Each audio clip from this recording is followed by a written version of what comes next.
PHC અસ્પતાલ તરફથી હું doctor Rahul આપ સૌનું સ્વાગત કરું છું.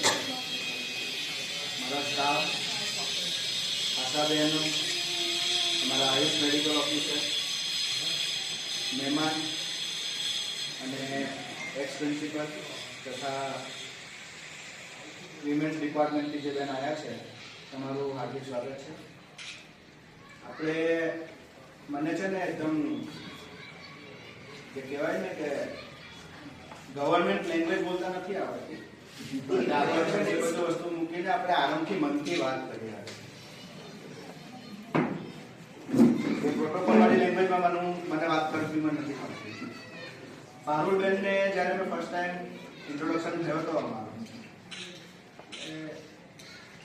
એમની વાત જે મારી જોડે થતી હતી, જે એક્સપ્લેન કરતા હતા ત્યાંની કન્ડિશન, એટલે મને એવું લાગતું હતું કે આ બેન કામ કરે છે કેવી રીતે. કેમ કે સાથે પહેલા જ દિવસે બેન એમના રિપોર્ટ્સ પણ લઈને આવ્યા હતા.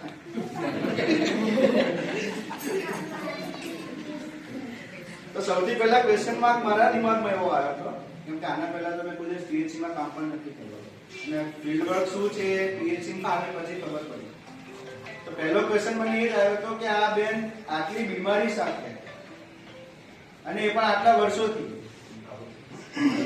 કામ કરે છે કેવી રીતે, અને આવી તકલીફમાં શારીરિક તમારું પ્રોપર હોય તો તમે કોઈ પણ કામ કરી શકો છો, પણ એમની એટલી બધી મેડિકલ કન્ડિશન છે, તેમ છતાં એમને 30-35 વર્ષ આપણા આરોગ્ય વિભાગને આપ્યા, તે બદલ મેં ખૂબ ખૂબ આભાર.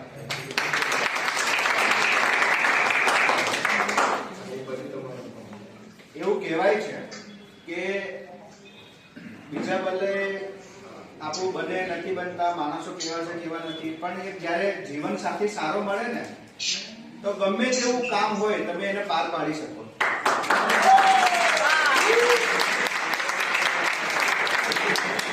મારો ઇન્ટ્રોડક્શન એટલો થયો નથી, પણ મને ખબર છે 9 વાગે એટલે દવા લેવાની છે કે મૂકવા જવાનું છે, આમથી આમ આમથી આમ. તો એ તમારા હસબન્ડ તમારો સપોર્ટ પિલર તરીકે ઉભા રહ્યા હતા.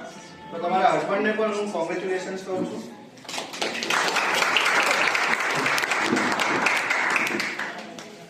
બનાસકાંઠામાં 1990માં, હવે તમે વિચાર કરો, અત્યારે મને બનાસકાંઠામાં નોકરી કરવાનું કોઈ કહે તો હું રાજીનામું મૂકી દઉં.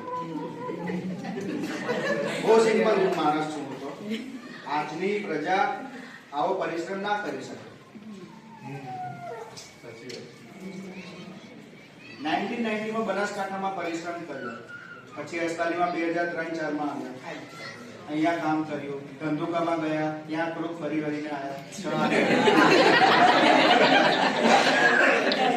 ખૂબ મજા આવી તમને ત્યાં. ત્યારબાદ છેલ્લા 7 વર્ષથી ઓળમાં કામ કર્યું. મારે કઈ વધારે કહેવાની જરૂર નથી, પણ જે ભીડ જમા થઈ છે ને એ તમારું કામ બચાવે છે.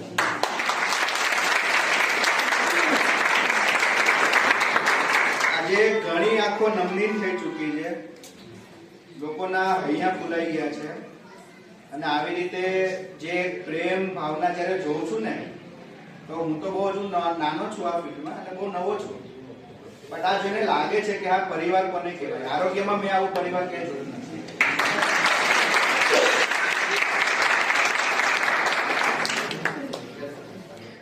તમારા કાર્યક્રમમાં જે જૂના રિટાયર થયેલા છે એ લોકો પણ આવેલા છે. ધર્મિષ્ઠાબેન છે, જયશ્રીબેન છે.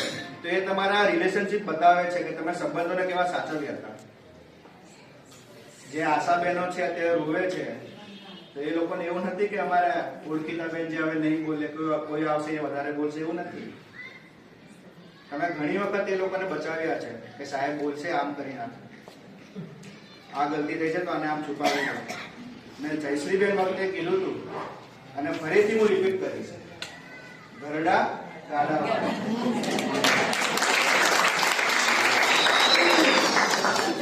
ઘણી વસ્તુ એવું થઈ હશે, ઓલ્ડ સબ સેન્ટરમાં પણ જોવા જઈએ, ઘણી વસ્તુ એવી થતી હશે, ત્યારે એમનો તજરબો, એમની જે સ્કિલ્સ હતી, એમનું જે એક્સપિરિયન્સ હતું એ કામમાં આવતું હતું. અને ઘણી વખત સબ સેન્ટરમાં નાની મોટા ઇસ્યુ થતા હોય એમાંથી બહાર નીકળ્યા તો એમણે નીકળ્યા છે.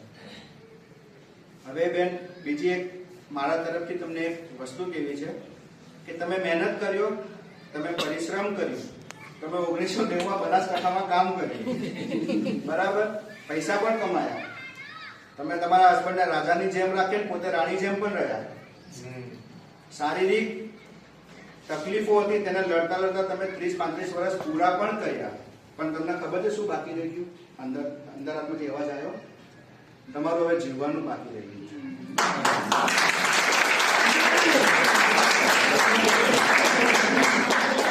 આજે સમગ્ર પરિવાર તરફથી હું તમને ફેરવેલ ગુડ બાય તો નથી કહેવાનો, કેમ કે તમારું તો હંમેશા સ્વાગત જ છે અસ્પતાલમાં.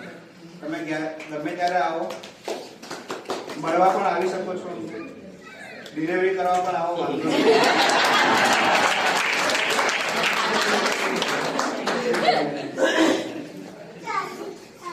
બહુ દુઃખદની સાથે આપણે એમને આજે અલવિદા કહીએ છીએ સરકારી કામમાંથી. આગળ તમારું ભવિષ્ય, તમારું બંનેનું જે લાઈફ છે હવે સારી રીતે જીવો, તંદુરસ્તથી જીવો, એવી અમે લોકો શુભકામના આપીએ છીએ. Thank you.